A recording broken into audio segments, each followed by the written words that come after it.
Hi, this is Keith from K&K Gardens in Hawkeye, Iowa, and we have a lot of hydrangea. And we also get a lot of hydrangea questions like which ones to plant in sun, which ones to plant in shade, when to trim them back, if we treat the soil. So I'm just going to share a little bit of information with you. The common hydrangea shrub is the paniculata shrub, which means it's a woody and it's usually kind of a cone-shaped flower, although it can have more of a round flower too. But paniculatas are by far the hardiest hydrangea here. And contrary to what most people believe, they can be in full sun or full shade. They'll do well either place. Some examples of those, and we'll walk down here. The limelight and little limelight hydrangea, the regular limelight gets about 5 feet tall, and the little lime only gets about 3 feet tall and 3 feet wide. We also have the tickled pink, and we have the candle apple, sorry. Those are all paniculatas, and then pinky winky, we still have some of those too.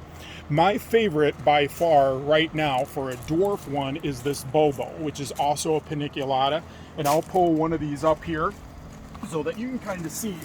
Bobo is a true dwarf hydrangea. Most, probably before 5 years ago, we didn't have any dwarf hydrangeas. We just had hydrangeas, and you had to trim them back substantially in order to get them to stay small.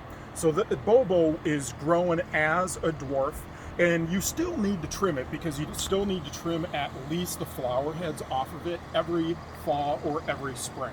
But you can see right now they are in full bloom. They're going to get 3 feet tall, 3 feet wide. Bobo is very, very hardy. And for the person who doesn't really want a lot of upkeep, Bobo is going to do that for you. Now, all the paniculatas are going to initially flower white, and then they're slowly going to turn pink.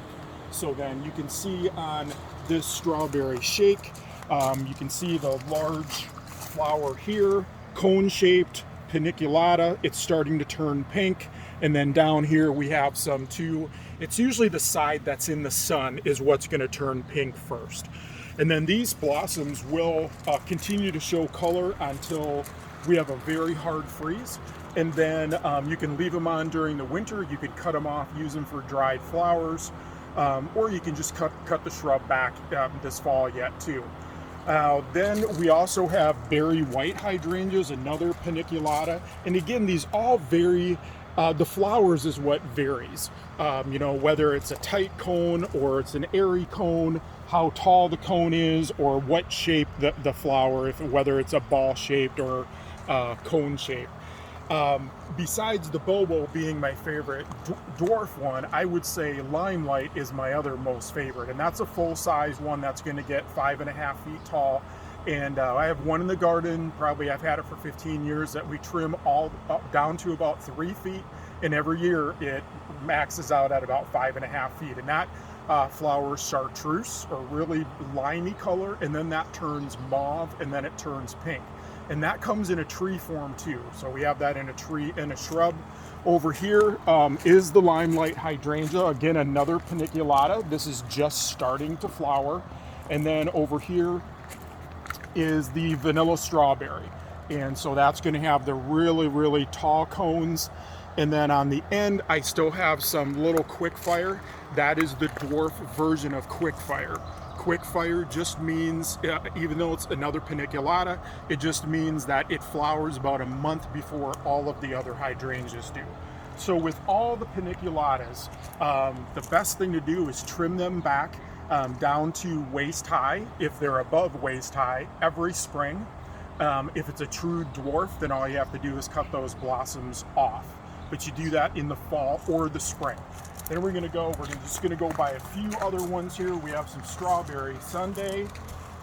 Then we have little hottie, which is another paniculata. We have more Bobos.